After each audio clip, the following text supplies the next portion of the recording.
एक बार की बात है, एक गांव में राजू और रवि नाम के दो आइसक्रीम व्यापारी अगल बगल के घरों में रहा करते थे। राजू बहुत सरल और अच्छा इंसान है। वह गरीब था, इस कारण एक छोटा आइसक्रीम ट्रॉली चलाकर अपना जीवन बिताता था। रवि घमंड और ईर्ष्या स्वभाव का था। राजू की उस छोटे ट्रक को देखकर उसका मजाक उड़ाता था। हर दिन सुबह राजू और रवि आइसक्रीम बेचने अलग अलग रास्ते में जाते थे। स्कूल का समय होते ही दोनों वहां पहुंचते थे। स्कूल के सारे बच्चे राजू के पास ही आकर आइसक्रीम खरीदते थे।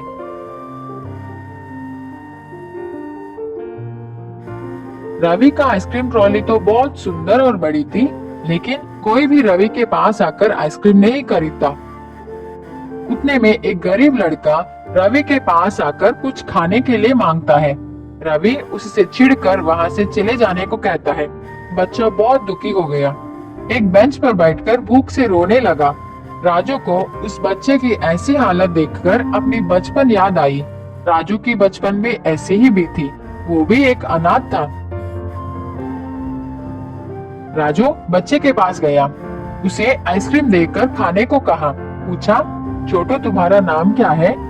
तेरे कोई नहीं है क्या? बच्चा उदास होकर कहा, मैं अनाथ हूँ, आप मेरा नाम छोटू ही समझ लीजिए। राजू बोला, बेटा मैं तुम्हारा देखभाल करूंगा, तुम्हारी हर जरूरत को मैं पूरा करूंगा, स्कूल भी भेजूंगा, क्या तुम मेरे साथ चलोगे? छोटू बहुत खुश होकर राजू के साथ चला। इसी बीच में राजू अपने ट्रॉली का बात ही भूल गया। गर्मी की वजह से सारा आइसक्रीम पिघल गई। अब राजू भी कुछ नहीं कर सकता। उदास होकर छोटू को भी अपने साथ लेकर घर चला गया। आज तो छोटू आराम से सो गया, लेकिन राजू सोचता हुआ पूरी रात संकट में बिताई। अगले दिन सुबह रोज की तरह राजू आइसक्रीम बेचने अपने ट्रॉली को लेकर तैयार हो गया। छोटू से कहा, घर वापस आते समय मैं तुम्हारे लिए जरूरत चीजें लेकर आऊंगा। ऐसे कहकर राजू सोचता हुआ वहां से निकल पड़ा। राजू को रास्ते में एक मुनि नजर आए। राजू मुनि के पास जाकर प्रणाम किया। मुनि ने राजू से पूछा, क्या समस्या है? राजू बोला, मैं अपने इस छोटे गाड़ी से अब तक जीवन चला रहा हूँ, लेकिन अब तो मुझे एक बालक का भी ख्याल रखनी है। मुझे कुछ समझ में नहीं आ रहा है कि मैं उसके सारे जरूरतों को कैसे पूरी करूं। आप ही इस समस्या का परिष्कार कीजिए। मुनि ने कहा, मैं सब समझ गया। मैं तुझे एक बड़ा जादुई आइसक्रीम ट्रॉली दे रहा हूँ। अब यही तुम्हारी समस्याओं को संभालेगी। राजू खुशी से मुनि को धन्यवाद करके उस ट्रॉली को लेकर चला गया।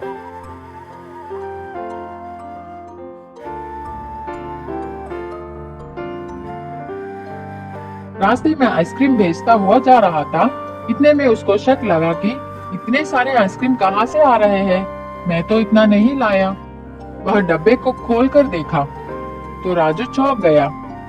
उसको समझ आ गया कि ये सब मुनि की महिमा है।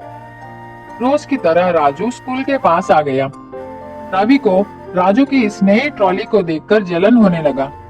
राजू को इस दिन अच्छा व्यापार हुआ, बहुत पैसे भी मिले। उन पैसों से राजू छोटू के लिए नए बैग, पुस्तक, कपड़े खरीदकर घर लौटा। छोटू बहुत खुश हो गया।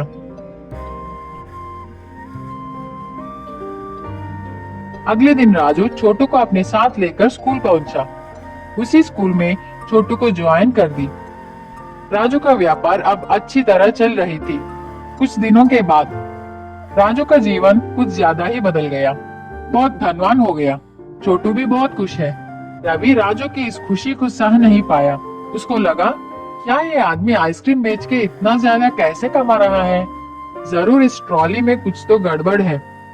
मैं आज रात ही इस बात को पता लगाऊंगा। रात का समय सब लोग सोने के बाद रवि चुपके से राजू की आइसक्रीम ट्रॉली के पास आकर ट्रॉली के अंदर देखा। उसको तो खाली आइसक्रीम छड़ी दिखाई पड़ी, लेकिन शक के कारण रवि एक हथौड़े से मार मार कर उस ट्रॉली का सर्वनाश कर दिया।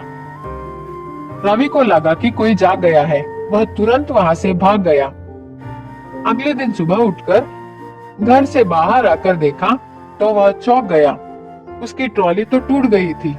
रवि राजू की ट्रॉली को देखा। वह तो ठीक है। रवि अपना सर पकड़कर रोने लगा।